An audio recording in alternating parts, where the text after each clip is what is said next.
Is it jump out the window or you're backed by Elon Musk and you're right? I wish. Maybe one day. I'm joking. It's exactly what you saw. So Okay. my role was made redundant. Excuse me. And it crushed me. Okay, wow. I've never been made, I'm 34, never been made redundant before. Nobody tells you that with redundancy, there's grief. Nobody tells you that with redundancy, there can be a knocking of your confidence. And was I not good enough? Is that why they got rid of me? There was all these things that happened. Yeah. That's where it started. And I guess I felt a little bit sorry for myself because I didn't understand what I was going to do next and where some of my colleagues got jobs before they even left. That wasn't my story. Affinity Extra. Be extra. The views and opinions expressed in this podcast are personal and do not necessarily represent the views of Affinity Extra. Yeah, people. This is your boy here, Roger Moore from Infinity Extra, celebrating gospel music of black origin. This is how we do. We are here on the I was gonna say the live show, but it's not a live show. It's the Edge, because you know me, I like to chop it up on the edge. We chop things up. We play real gospel music, and you know when I say real gospel music, I play tunes which are more associated to gospel when it comes to that show, not just the urban life that I've been associated with. But today's special guest I've got next to me is someone I've known for a long time. From since my wife's known for way before, you know what I mean, and it's and I would say Sister Lian Jacobs, but I have to say Leanne. Thank you. We're not in the pulpit right now. You know what I'm saying, you know, but 100% Lian Jacobs. And let me just give you guys an insight. You know, when I was doing GR Live shows, she would hit me up, man, I got some crew nation to come down and come to, you know, I remember the times when and it's really cool actually, you know, obviously it's been over a decade ago when I was doing GR Lives, and it's really cool to see the reason why I did these events was to keep young people, you know, positive about Christianity and about the relatability of Christianity. So it's really good to see, not saying it's because of me, but I just added to the ingredients that help grow people in Christ. Absolutely. You know what I mean? So there's nothing like it. There was nothing like it, and there's still nothing like GL Live. Listen, I get ready over that. It's such a cool period. I would love to do it again, but I feel like everything's seasonal. Right. And I wanna do. I'd still do events, but I think that the scene's different now. It is. You know, Christianity, church, youth groups are different. We're going to get into that anyway still, yeah. But obviously we've had you on here before talking about the earthly stuff, you know what I'm saying, of this world, of the earths, man, you know. But I saw some moves by yourself online that I was like, what on? Yeah, you know what I mean? And I saw a total remodel on Instagram. Yeah, I'm saying, like, going, huh? You know what I'm saying? It was like, and then pictures go, like, hold on, what things. Sorry, people don't think I don't notice, you know. It was like, you know, and I saw this and I was like, hold on a second, what's going on here? And then I'm always hearing is about classes and different things like that. So I'm thinking, hold on, I need to touch base with what's going on here still, yeah. But before we get to all what's going on now, give us a bit of an insight of Leanne's kind of like what makes me today is certain things really hit me when I was a youth. Yeah, okay. You know what I'm saying? Yeah. What really clicked for you, which kind of pushed you on this path? Because you never got here overnight. Absolutely you know what I'm saying? So was that watching grandparents preaching or whatever? So, you know, what really, you know, one convention where the spirit just lash up the place, as I say. Honestly. So what was poignant in terms of this giving journey, this servitude journey? What put you on this path? It's good. It's a really good question. Straight to you. I guess it was modeled in front of me. So I saw my parents serving in church. My grandparents they weren't preachers, my grandparents, anything like that. But they served, and out of that servanthood and seeing them sacrifice, going to church, giving energy, giving time, that was something that for me was normal. So I saw my grandparents do it, then I saw my parents do it. And I think for me, I was trusted with stuff. So leaders trusted me with ideas. My family trusted me. I was so supported. I was so encouraged that I became confident in the things I would do because it felt like my community had my back. Wow. Okay, that's crazy. No, that's interesting. Because like even myself, as much as my dad does pastoring now, I grew up with like parents that just served. You know what I mean? There's Sunday school teachers, van driver. You know what I'm saying? All the people, I just served, man. Enjoyed the servitude. You know what I'm saying? So what? So, which, again, just for the people out there, what type of church did you grow up in? Was it a nice, quiet? Absolutely not. Absolutely quiet. The only time it was quiet was when the church was empty. That's when it was quiet. Wow. I grew up in the Church God of Prophecy. Yeah, man. For pretty much all of my life. And then of the last 3 years, I'm now at New Testament Church of God. Which, and they're pretty similar. Yeah, they're pretty similar. So heavily Pentecostal. Yeah. We express ourselves loudly most of the time. And I love it. I love it. But when I be quiet, I'll be quiet at home. Okay. So you see, so many, like I didn't grow up in Pentecostal church, so we would kind of have a negative sometimes viewpoint about Pentecostal people, but like you almost say something before you actually think about stuff. But like, sorry, people, and you just loud for what I mean. Unless why you so loud? You know what I mean? Whatsoever. I know you've worked in other areas. Do you have to hide where you come from? No. Okay, you don't. No. I am so proud of my background, my heritage, my culture, how we express God. And I think I also understand there is a time for quiet. I also understand that for me, God talks to me in those quiet times.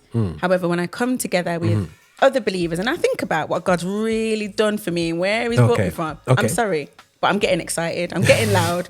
Because just like they always say, when you go to a football match, when people score a goal when they're happy, they're going to scream and shout and make all heap of noise. So if it's acceptable there, why isn't that acceptable? And remember, the footballers do nothing for you, respectfully. I believe God has done loads for me. I love the way women always bring up this illustration. I got it. I can't think of another one off the top of my head. But it's a similar thing. The elation, the excitement, the passion comes out in that way. So I'm really proud and I don't dull it down. But I also know what's appropriate and I can maneuver different spaces. So growing up in a I don't usually get a Pentecostal child in here. So, no, I do. But it's interesting because you grow up in an environment where, when you grow up where you think, did you grow up, you think that's the only way black people kind of express themselves, we're all loud? If I'm honest, until you went out there and realized there's quiet ones. Yeah, absolutely. I'd be like, hold on, you guys are praying one at a time. Like I can hear your prayer and you can hear mine. I was like, I don't know what's going on here. And when somebody says, can you close prayer, you hear a black person do it in 1 minute, you're like, I'm like, is that it? Are we done?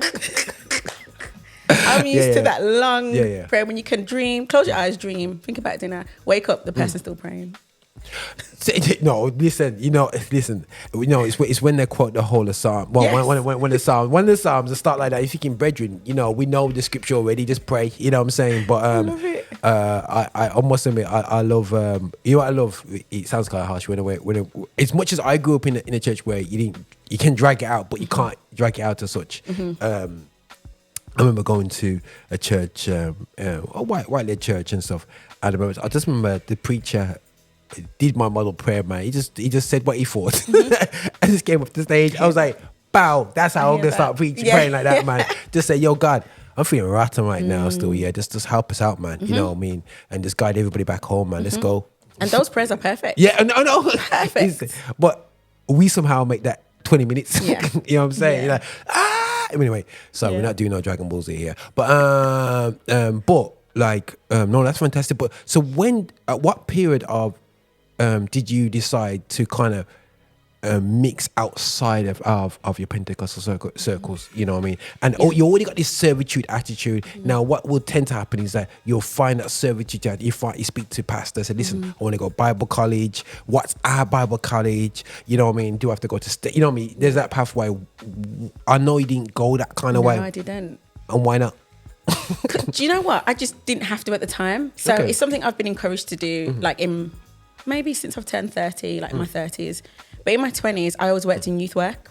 So I worked for the Salvation Army. Cool. And that was my first introduction to quiet, composed, service church. Yeah, man. I mixed with lots of different people, and that was probably my first introduction to church outside of prophecy. It was the Salvation Army, which opened other doors in terms of just being able to do youthy stuff everywhere else, and it just continued to grow. Salvation Army, you know, everyone thinks that they got no army left, man, but like they army do, is, you know what I'm saying, they're doing their thing, and I think this is what we all got parts to play in this whole scenario. So the Salvation Army now, what did that add? What processes did that add? What experiences did that add to you? What changed in you? Did it change? Did it change you? Yes, it did. Okay. Because if I'm honest, they believed in me first. Wow. So when I started there, I was on a 15-hour contract doing girls' work with girls in the community, girls in gangs. Started there. Then within a year and a half, they promoted me to youth worker. Then I went to senior youth worker. Then I went to manager of the whole centre before I was 23. Yeah. Yo. Yeah. Anyway, because they just believed in me. I was also doing my youth work degree at the time. So I was studying. I remember you studying. Yeah. Studying youth work and doing it at the same time. So it just exposed me to loads of different spaces. And I loved it. So what you do around here then in the hood? No, joking. So what you come back for? What did he come? No. I don't real like that's our exit. Like we've had so much talent that have gone this pathway, and then basically that your executor at the Salvation Army says, "Oh yeah, remember her when she's a kid in prophecy?" And why did you come back? Why is it? Because no, guys. Hopefully that doesn't come out negative. No. It's good to understand process. Yeah. Well, when I left the Salvation Army, I went to work abroad. I was still doing youth work, did that abroad, and then I was offered the opportunity to become the National Youth Director for the Church God of Prophecy. That's what brought me back. What's abroad? Because the difference between abroad Africa, abroad Europe, and your abroad America. My abroad was a cruise ship, so I was I was all over the world. Okay, yeah, which was fantastic. Oh, like that, like that. Okay, which also opened you up. I can't swim, so I can't do them things. You don't need to swim, I promise you. Listen, if I'm gonna listen, sorry, Apple, the brought out these new screensavers and new thing, and a whale came up on my one like a moving whale, and I'm almost sweating because I can't put my feet at the bottom. But would you fly? Huh? Would you fly? Yeah, because by the time I hit the water, I'm dead. No, you're safer on a ship than you are in the sky. But we'll talk about that at the time. We deal with Titanic. I watch the Titanic. I'll be caged down the bottom. Imagine. No, you're very safe. We're going for it. Yeah, so then I came back as National Youth Director. Cool. And I guess that kind of launched me. At Church God of Prophecy. At Church God of Prophecy, So they poached you back. Yes. So they interrupt you. You came back home one day and you're like this. Yeah. It was a very easy decision because I felt the call before I got the call. So when it came, I wasn't surprised. I was because I was like me, but I wasn't surprised because I knew I was called. I've always known youth ministry. Amen. Always. Yeah, for real. You got that when you. Guys, it's funny thing is when you're talented with young people, people just think it's. I even talk to people who are not Christians about this. Yeah, it's almost like we. It's not just about techniques that you learn. Sometimes spiritually, there's something over you.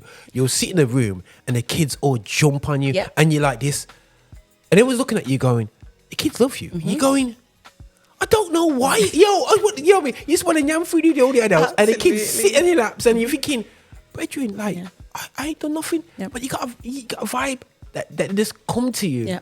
And I don't know what it is, man, but it's almost like a spirit gifting. You know what I mean? Absolutely. You know what I mean? That you tend to have, you know what I mean? And even now that I'm not in youth ministry, like in any official capacity, I still get called for youth conventions and conferences, and I still see the gift is still there. Yeah, man. It's just that I'm operating in a bit of a different space. Yeah, 100%. And that's okay. You're not gonna lose that gift. You get old like me, man. He still can do it, man. You know what I mean? And whatsoever. So. No. It's the key thing for growing in youth ministry is being relatable. And if you get the gift of being relatable, you know what I'm saying, you can work with young people right up to the age of 100 years old. Yeah, I know a big man who can walk into youth spaces and they love him. You know what I'm saying? Or live her. You know what I'm saying? So it's about relatability. Yeah, Don't lose what you got there still. So you've did that. Okay, so you come from Salvation Army life. You know what I'm saying? Probably very lot of paperwork to no paperwork. Nah, don't talk science. Like, No, it was lots of rapping, you know, be honest. It was yeah. Rapping. You know what I'm saying? It was So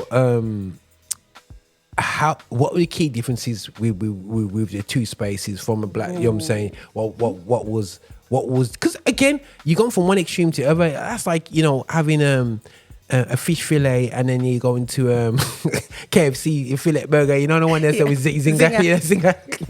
You know what I'm saying? So what was the things, because everything's there for our experiences. Definitely. The main differences.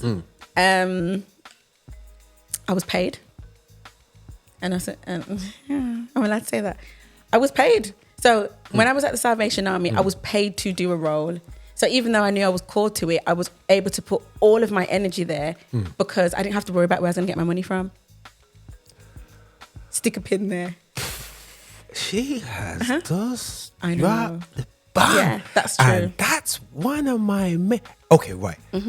So I'm going to sift that door, see open, because I really want to speak out to a lot of Afro-Caribbean churches, not black-led churches, Afro-Caribbean churches, because I think this has been our Achilles heel.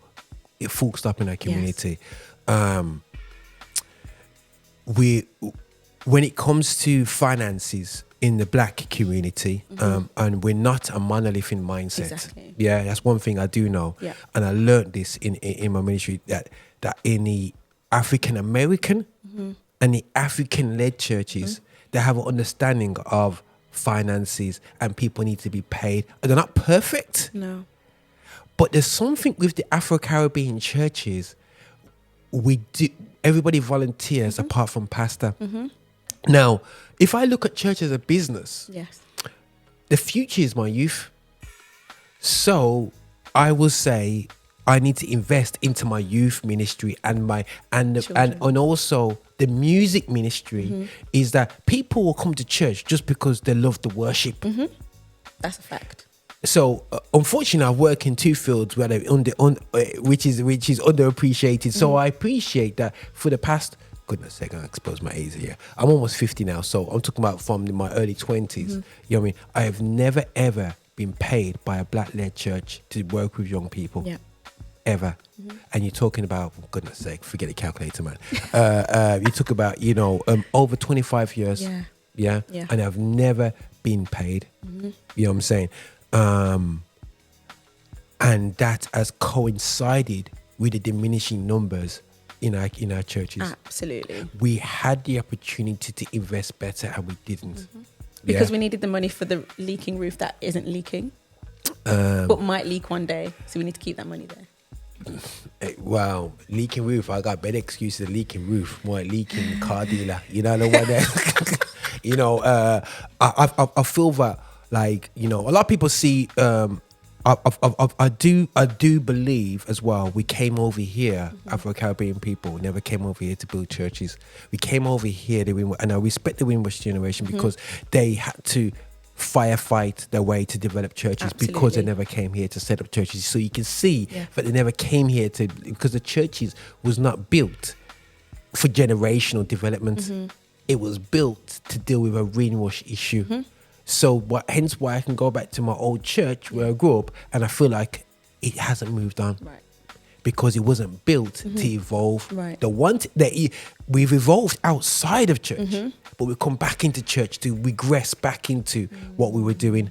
So, guys, it's a serious issue. It's a very serious issue, and we have died. And myself, I'm a youth worker going into my 50s. You're a youth worker that's going just about to step into 30s. You know what I mean? You know what I'm saying? Just tipping. I wish I was there, but you know what I mean. But all the jihad lives and all them events. Yeah. I never got back to my churches. Yeah. You know what I'm saying? Everything was done out of my own pocket. Yeah. So, and that's and I hope that pastors hear this. we've lost a lot of talented ministers. Absolutely. And because you know how hard it is to minister and worry about, like, I've got children. I've been married since I was 20. Imagine 21. Imagine you being married for you know what I'm saying. So I've been married from the age of 21.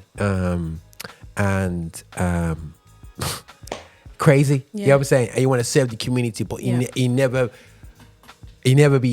been backed. It's crazy. You know what I mean? It's tough things. Sorry, people, if I was more like that, oh my God, you're inside zone. I think we're talking, it's a real conversation. And you, like, what's important to you, that's where you'll invest your money. That's where you invest your energy and your time. If it's not important to you, you will not invest there. And that is what has happened. That's why there's a gap theory, I say, in church, where I believe the whole of my generation, and I don't want to focus too much on myself here, guys, but in the 90s, all my friends, I don't know if you relate to a style called jungle. And so we don't say drum and bass, we say jungle, junglist. But junglist, a lot of my friends we left churches. Well, I didn't, but a lot of my friends to go to jungle raves. Right. You know what I'm saying, you know, and that music was our music. You know what I'm saying, R&B, hip hop. You know, when Brownstone was coming through and Tupac. You know what I'm saying, all these guys always just start smiling. You know, she should not know nothing about Brownstone. I only know the songs from the book. Yeah, from the book, you know. The brown book, the red book. You said the brown book, the one at Brownstone album. But great vinyl and things there. But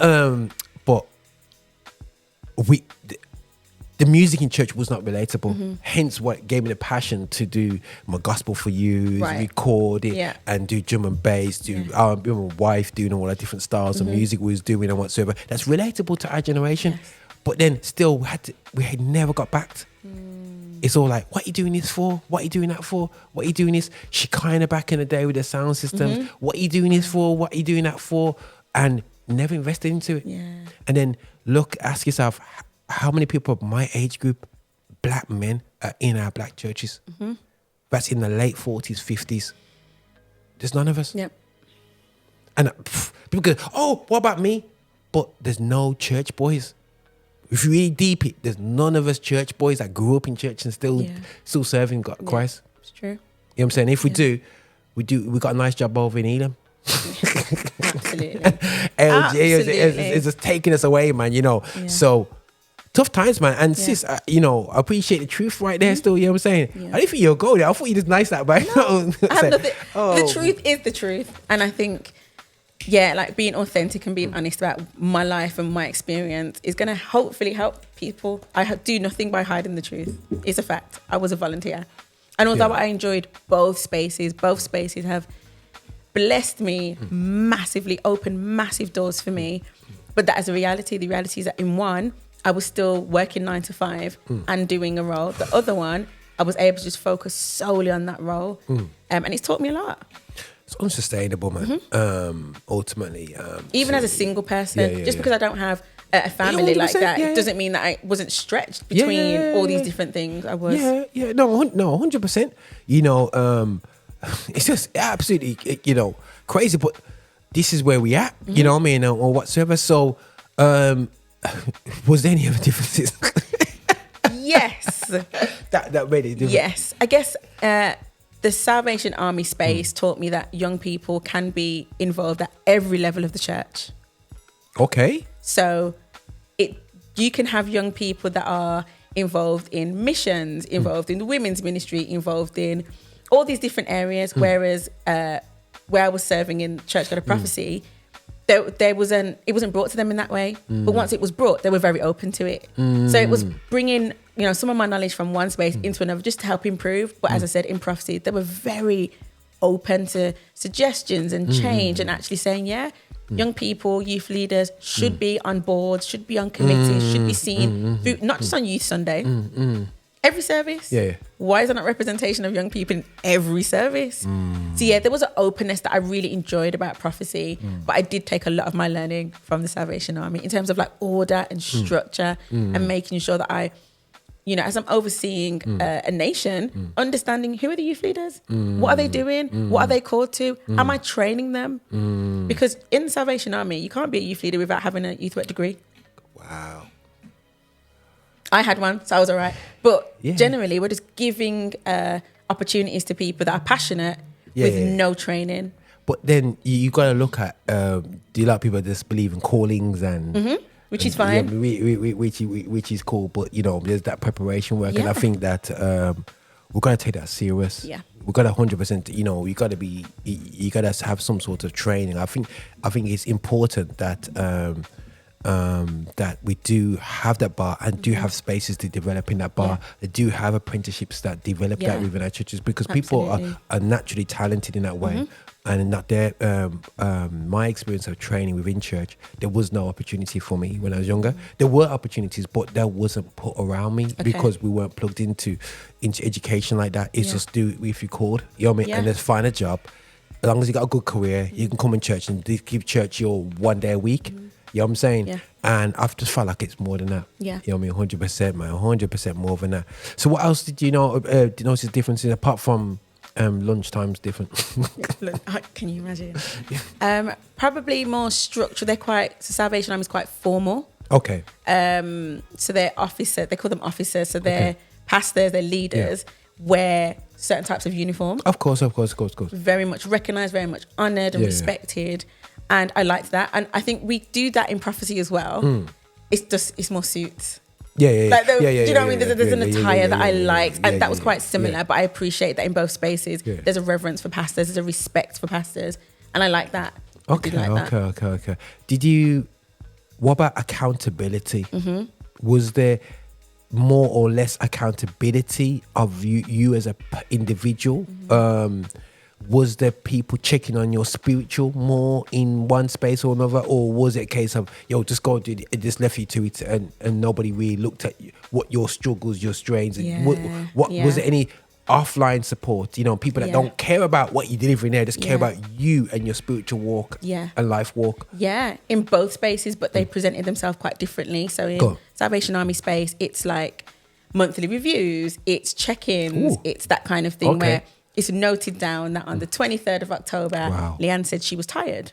And the way we knew she was tired is because her voice wasn't as strong as it usually is. I get those kind of things. In prophecy, it wasn't the same. It probably wasn't as regular, but my bishop would definitely be calling me, checking, how are you doing? And particularly in the time, probably about 3 years in, I started to lose my grandparents one after another. And that knocked me. Wow. And there were so many pastors and bishops that would call or message and be like, it's okay to take time out. And they're praying for me. Like the support was incredible. Incredible. But it just presented, it wasn't like official. If that makes sense. But the support was amazing. No, that's beautiful to hear. And I think that sometimes, we don't know sometimes down how people have invested into us. And sometimes it's not like that. So we get to yourself. So guys, we're gonna go leave because you gotta trust this model right here next to me, man. You gotta trust his brand. You know what I'm saying? Lian R Jacobs. So this is why I'm exposing that, because you've got to understand the journey. To understand how you can give a certain way. So you come out to prophecy and you was sitting next to me, explaining to me. You was involved with a international organization, international Christian organization. That must have been cool, man. It was. It really was. As I said, it's even more exposure to different types of Christians that don't necessarily believe what I believe, don't come from my space, but also there's a unity of we believe in this thing, and because of that, we try and serve well together. Cool. It was brilliant. Cool. Because that's one thing I must admit. I'm envious of your generation, to be honest, in one sense. I just put it out there, people, that you've had a lot more opportunities outside of and you've taken it just our buildings. You know what I mean? You know what I mean? Our space, our churches that we go to, and you have it wasn't bound mindset wise to stick to certain space and whatsoever. So it's beautiful that and appreciate white Christian organizations actually trying to be diverse and actually hopefully that doesn't come across too derogatively, because before there wasn't at all attempting. You know what I'm saying? So to see them being there, giving opportunities for you guys to actually get out there, get involved and understand that role and being around different Christians, because it does change you. I remember going to Norway and just seeing how Christians operate in a small town, I'm like, yo, why we? It's just so simple. Yeah. Exposure changes you. Yeah, I'm saying, 100%, man. So you want to bring back and expose your own people around you to that positivity, and know that you can reach people by having a coffee shop or have a cinema built into your church. You know what I'm saying? And that a gym, it sounds so simple. Use your property to reach people. You know what I'm saying? Get your space in the community so the community comes in and out, which, still to this day we struggle to utilize. You know what I mean? And I think that just food banks are fantastic, but we have to be more than just food banks. Absolutely. You know what I mean? And no derogative to everyone. And that's what we're good at that. You know what I mean? But we need to do a lot more than that. So you'll come out to that now. So you're doing that, and all of a sudden I saw beginning this year, end of last year, 2 picture change. You know what I'm saying? I was like, yo, who that? Is that when she laughed, I said, you know what I mean? You took them picture there, so you know what I mean? I was like this going, okay, what's happening here still? You know what I mean? Yeah. She's busting up. Yeah. You know what I'm saying? And usually when people doing pictures, they're gonna do an album or something. It's true, it's so true. I'm ready to see in his favor, and it got that one by Lian R Jacobs. that might be the name of the album. You never know. Because she can blow as well. You never know. What I'm saying, she can blow. So I saw the pictures bust up, and then all of a sudden I see this coaching, and yes, I did say a lot of life to be hands, but it was confidence. Yeah, I was like, what we need this for? Anyway, so but it's confidence, because I was like, okay, right, I like this. I like this idea. I like this. I like this. Almost a case of I just like okay, cool. She's, you know what I mean. I'm looking at Instagram, confidence. I'm looking at, so we get here now. You've jumped out the window because you know that's a jump out the window move that he just done in his life. You know what I mean? It's absolutely gone like, yo, I'm gonna go for this. You know what I'm saying? Yeah. So that's what I see from just looking at Instagram. That's good. So is it jump out the window, or you're backed by Elon Musk and you're right? I wish. Maybe one day. I'm joking. It's exactly what you saw. So my role was made redundant. Excuse me. And it crushed me. Okay, wow. I'm 34, never been made redundant before. Nobody tells you that with redundancy, there's grief. Nobody tells you that with redundancy, there can be a knocking of your confidence. And was I not good enough? Is that why they got rid of me? There was all these things that happened. Yeah. That's where it started. And I guess I felt a little bit sorry for myself because I didn't understand what I was going to do next, and where some of my colleagues got jobs before they even left. That wasn't my story. It wasn't my story. Every job I've been for, I have not got. And where are we? We're in October. Since December last year to October this year, I have not got any jobs. As in, not even interview. Nothing. So, this is trauma for me, you know. Listen, guys, people must think I don't go for anything, you know. I just don't get no responses. Yeah. People just, I don't know if people are too scared of me. I know if people more like that anyway. But I do people know what rejection feels like? You know what I'm saying? And when there's no explanation, none, because they've had so many applicants that. Yeah. Sorry. The worst thing is you're right at the end of the process, and you know you're in the last. Everybody says, "Oh, we just went with somebody else." Yeah. Oh, God. Yeah. And I think in that time, I was just like, God, are you upset with me? Because that's the first thing. Yeah, blame God. Blame God. And actually, I believe that in that time, God has sent people to say to me, Leanne, what other skills do you have? And why are you relying on man to give you something that you already have access to? Wow. You have access to it. But you're not using it. You're not utilizing it. And there's safety. I was so comfortable. My 9 to 5, working from home. Go to the office once a month. Good life. Yeah. When they get taken from you. And it got literally like that. And I didn't think it would have impacted me the way it did. And so for a while, I was in the dumps, man. I was rocking back and forth in the corner. I was like, what do I do next? And I spent some time. So it's good to have good friends that can actually be like calling out gold when you're just like, no, nobody wants me. By the way, she got a cool crew, by the way. You know what I'm saying? have. You know what I'm saying?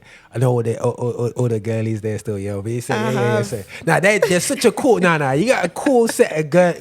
You know what I'm saying? Like, sorry, they're going to beat me up for calling them girlies because they're big women now. Yeah, you know what I'm saying? But, you know, I'm proud of all of you guys because all your crew nation, they know her, big up to, you know. You know who you you are. know what I'm saying? You know exactly who here. You know what I'm saying? You know, and I always say to them individually, I always say to you guys, man, you know, see these young sisters, you know, just excel in everything you guys do, no matter what. You know what I'm saying? And it's just like, I'm like, yeah, man, I'm proud of you. I'm looking at all my brothers, them, fix up, man. Just fix up, man. You know what I'm saying? They're not fix up, man. You know what I mean? Like, look at these girls setting examples, and you guys. Anyway, sorry, boys. You know what I mean? I'm just putting it out there still. You know, 100%. You got some boss ladies around you, man. You know what I'm saying? So you know, going through like, so you're going through all that kind of like, you're in that pit kind of like scenario. Yeah. You know what I'm saying? And it's almost like, you know, church is, you know, you're going to church for just going to church. You just like, you just go into automatic mode. You know what I'm saying? You know what I mean? And you just go existing, just like, I'm here. People would ask me how I'm doing. Like there was just no fire. And then there just came a time where I thought, you know what, I'm going to make a list of all the things that I think I'm good at. Started writing things down. Cool. And talking, one of them. I like people. I like to talk. I'm like, how can I make money from being good at people and talking? Because I see other people doing it. So if it's possible for them, it's possible for me.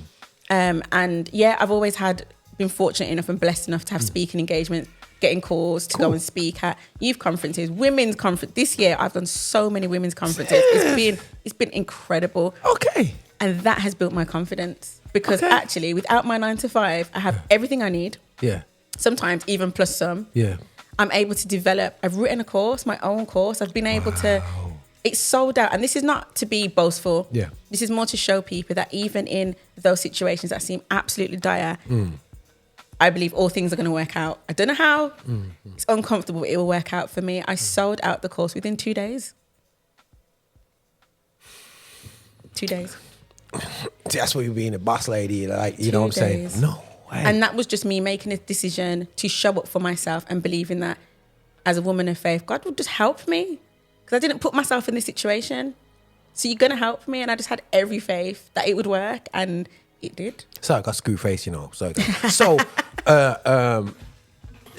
okay, right. Here's another curveball. In a male dominated world, and even though we have females in a ministerial position for years, did you feel that there's a bit of you as a female in this space, just pure love? And if there is that feeling, keep it away from me. Because it's not going to be stronger than the support I have. Does that make sense? I just think that's good. That shows you how things have changed. Like, because maybe for your parents' generation, for your mom, she could never do that. Right. You know what I mean? You know what I'm saying? You know what I mean? And to be able to do that right now, and to to be bold in that, you know what I mean, and to do it and stand up and do it, it's absolutely crazy. You know, and I'm not saying it's just it's sometimes our churches are a bit of a man's world kind of situation. To kind of be in that space and stand up as a young black lady, because I think it's like World War II online right now when it comes to black women, black men.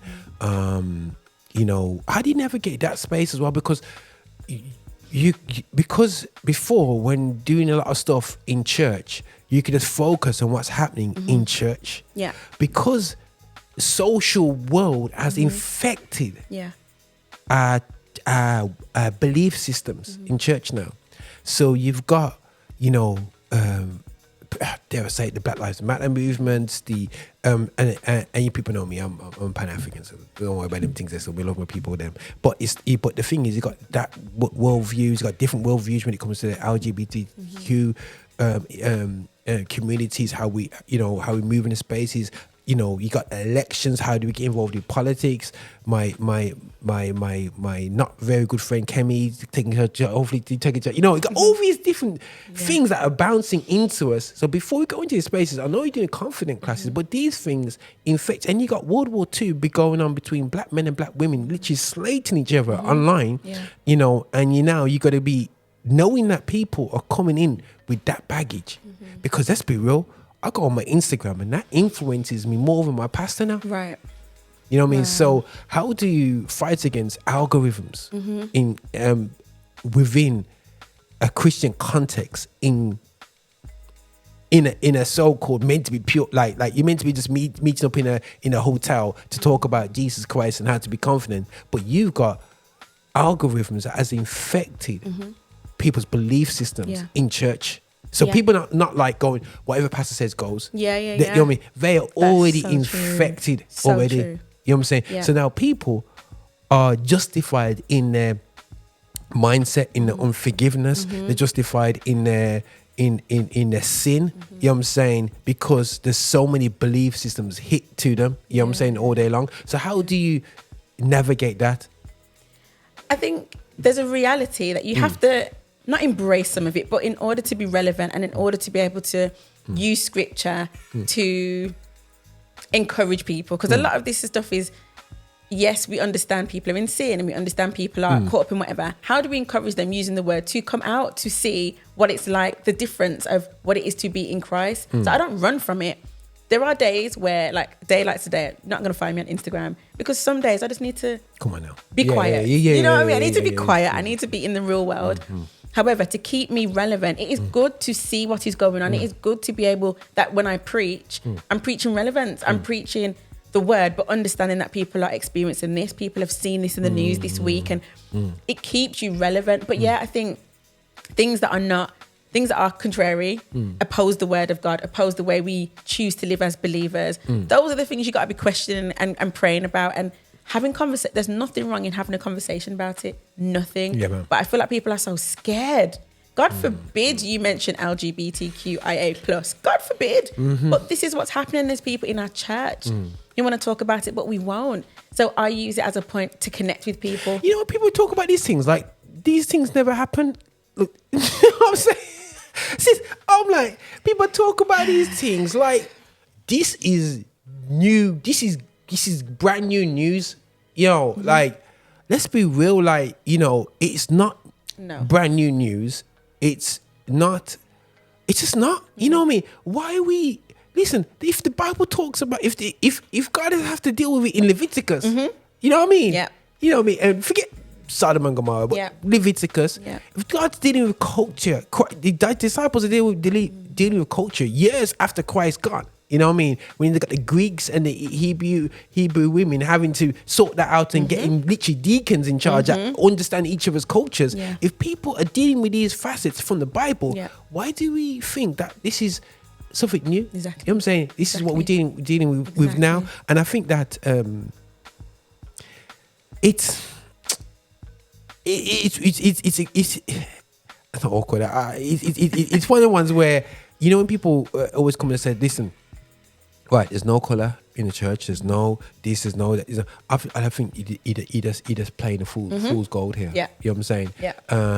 That we are affected by the world. We are affected at the fact that women are more scared to walk across the road than a man. You know what I'm saying? The fact that matter that when the girls get pregnant in church, the guy kind of goes on like nothing's happened, and the woman has to go through sit at the back while have to sit down for ministry while the guy's out carries on. That let's not pretend that don't happen. You've got people struggling with the sexuality in church. You know what I'm saying? And there's so many things that people want to be talking about, but we pretend like it wasn't there. Struggling with religion. Hence we got so many guys denouncing their faith because these questions haven't been asked. It's true. And there's not necessarily a space for people to ask those questions. So, what happens if, for example, I've believed my whole life that, as I said before, all things work together for my good, but I thought that just meant good things work together for my good. Yeah, man. But what happens when I'm suffering? What happens when my whole world and whole life just crumbles? How do these things come together for my good? All of these questions, but there've never been space for me to ask. Guys, I'm praying and nothing's happening. Yeah. What happens? And that's just my faith. That's not sexuality. That's not all these more controversial topics. Like, but then you see these boss girls on YouTube that walk around confident. Yeah, like yeah. And then you got the church girls that's going, I'm humble, meek and mild, covered up, hat on, and like it's going, yes. You know what I'm saying? And then there's gonna be a breakout day. So is that part of one of your drives within this? Is obviously not about a boss, but to for I'm not saying just because obviously you preach a lot of female space, but I know if there's a guys there, you will talk to them the same way. You know what I'm saying? Is that sometimes some of the passion that you have in terms of building the confidence? Because with women, it's so much being driven that, I remember watching Ashley Banjo did a dancing thing with some church girls, and they couldn't even look at themselves in the dancing mirror. And I thought, wow. And then when they're in church, it's not about building up their confidence in themselves.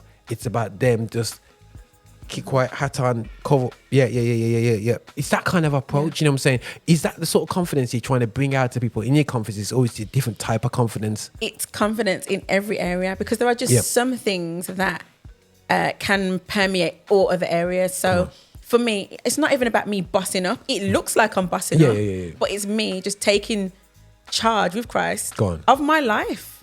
The fact that I don't have to lie down because the people at the last organization didn't want me.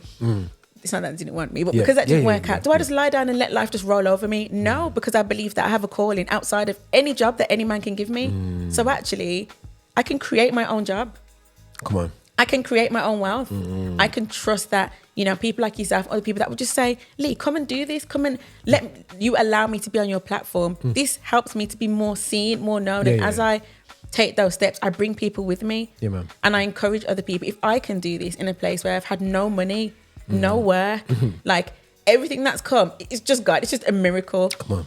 But if that can happen for me, why can't it happen for other people that have great talents, great gifts, great expertise? And sometimes it's just calling the gold out of people and letting them know you can do this stuff, whether it's losing weight.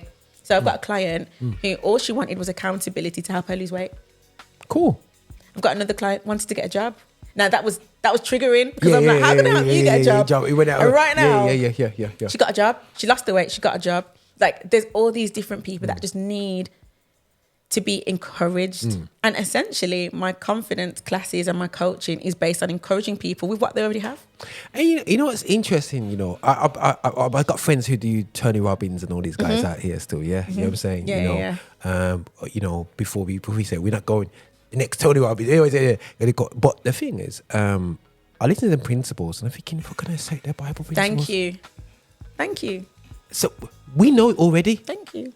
And when they're like this, Waja, you need to let go of forgiveness. Yes. And you need to forgive. Yes. And you're thinking, Adrian, you didn't make that up. You know what I'm saying? I'm like, the man's on the stage going, just hug, give me a hug. Yeah. Let it go. Yeah. You're like going, manifest. If you speak it out, manifest. All these things. And you're going, you paid a man X amount of grand for that. Oh my gosh. And they're paying grands. Oh yeah. By the way, Tony, we love you. We love you. Because actually, you're preaching gospel to people that need Christian principles out there. Even though we don't totally down with you. But I'm like this. We've got it. But yet we're in a space where people are the most least confident out there. Yes. So it really shows you that as much as we've got the tools in front of us, I reckon man has turned it into another space of slavery. 100%. What God has made for liberty. Yep. People have made it into slavery. Exactly. Colonized church. And also, I think one of the things I'm quite passionate about is, how am I successful as a woman without having a husband? I ain't want to say from people like, without being put on by any man. Yeah. Like, how do I stand as a woman who is quite comfortable with her femininity, but also I'm strong, I'm assertive? You see, young ladies your age now still, do you, like back in my day, you could be 35 back in my day, and people look down at you for not being married, or it still happens. Yeah. You see that? Yes. They're still going. Do people still go like this? Yo, God, there's a buddy out here, you know. No, they don't do that. They don't do that. No, they don't do that anymore. Now it's just the pity talk. Oh wow. It's a little bit of pity. It's a little bit of, oh, you must be picky. That's why you're single. Yeah. Oh, I've heard. Listen, I'm not going to expose people. I've heard a lot of things. Picky. Yeah, that's why I'm single. Listen, people. There's a lot. Listen, man. There's some people that weren't too picky, and there's people. The first thing, and the next thing you know, they divorced. They weren't picky enough. You know what I'm saying? You know, and abused and this and that. You know, you gotta, you know, listen. You know, people. You know, I've seen the unpickiness. What that looks like. You know what I'm saying? You know, and it's carnage. Yeah. You know what I'm saying? So but in the space that I'm in, yeah. let God just use me as I am, me by myself, no husband, no kids. Like, I'm okay with that and just being used in that space. Because I'm also showing other women without those things, you can still be successful. You can still be doing and fulfilling what God has called you to do in your life. And it's okay. And then if and when that season changes, I'll still be okay. So do you often think, you know, when young women do go to kind of get like hit out, like your age group when it comes to men and whatever, you know, especially I know when I talk to people my age group, it's almost a case of where are the good guys? You know, it's okay for you to say why you're married. It says okay, you're asking me to fish for and there's no, you know, the church hasn't really set me a space for for a lot of men in churches. Do you feel like you guys are still looking at left and right and going, listen, where's the men's at? Yeah, I hear that a lot. I hear that so much. And even at church now, they're doing a Christian and single event next month, and I'm hosting it. And when we see the registrations, pure women. And when I ask my male friends, I have a lot of male friends, I have a really nice community of men. I ask them now, what would make a man come to this event? And they're like, oh, it wouldn't, just wouldn't. And I'm like, that's not helpful, because how are these women supposed to meet you guys if you don't come? So yeah, it is challenging. It really is for some people. And I would say, and the problem is, we will go into places where we should. But I think it's real cool. There's a very people blame it on Kevin Samuels, Okay. But black, and I have to talk from a black man's. I see it these days as well. It's almost a case of the expectation of us is that high now from our sisters. Right. Yeah, before we come to you, we're like this. We're not even ready for you. Right. So we're not even coming to that table. You know what I'm saying? You know what I'm saying? Because we are already influenced, like I said, by the algorithms to think that perception of our sisters as our sisters. So, you know, it's a case of going, boy, that's I don't want to get rejected. We don't want rejection. Yeah. You know what I'm saying? You know On what I mean? both sides. You know what I'm saying? And we don't want to be seen out there desperate. So going to them sort of spaces, it seems like, yo, man, it's desperado. But then unsaved equivalents will go there just because they go, yo, loads of girls, yeah, man, yeah, man, down there. But the brothers them will be like, you genuine, like, yo, I'm scared. Yeah. You know what I mean? Yeah, You know what I get it. Because it's gonna nyam me alive, you know. Challenging. I thank God I'm the host, man. Yeah, it's like, Just the host. listen, man, you know. So that's a whole nother subject. It'd be really cool to do a live singles kind of like thing still. Yeah. So we'll do that, because I know that you got like my friend Jimena, she does singles kind of doing that. We have had it. So there's and I think that the confidence in singleness within Christianity, I think something that we don't really talk about outside of singleness. So you have these places where singles are talking, but the wider community in church don't understand that journey, don't respect that journey. Yeah, that's true. You know what I'm saying? That's true. And there's predators within our spaces who are preying on people's loneliness. You know, and I did say that. Yeah. And it needs to stop it. Yeah. Need to stop it, and it needs to be called out and stopped. Anyway, but we need to stop it. But that's crazy. So that I think that's it's good that you're standing up still in that space, but not feel like you have to tick certain boxes. In ministry growing up, they said that you had to be married, you had to be this, you had to be that, had to be that. So for you to do that is definitely crazy cool. But what I want to do, because I believe that me and Leanne can talk for another 2 hours right now, and I think that she's been gifted in talking. I think I am as well, man. You know, despite what man thought. But definitely, we've got these confident classes going on, and it's been sold out from what I can tell. This one isn't sold out yet. That's the online one. Yeah, this is the actual event itself. So this is online. These 2 classes are online. They're still online. Yes. So, okay, you're sticking to online. Okay, cool. Yeah. For this one. And I'm really excited. And you know what it is? Because I got mixed up because your the singles event. That's what I saw. I saw your flyer there. I'm busy, you know. Yeah. I'm busy. So I'm seeing, cool. But that's cool. So are you doing these online spaces and whatsoever? Yes. So you're doing that there, and it's on the 7th and 14th. Yeah, so it's two classes. 2 classes, yeah. And you do need to be able to attend both to get the richness of the content, and that's also cool.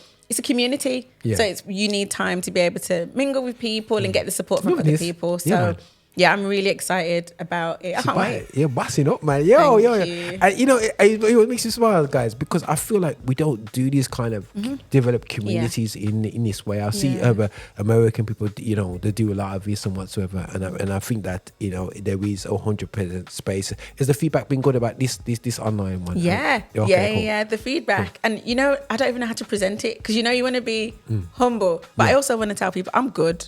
Okay.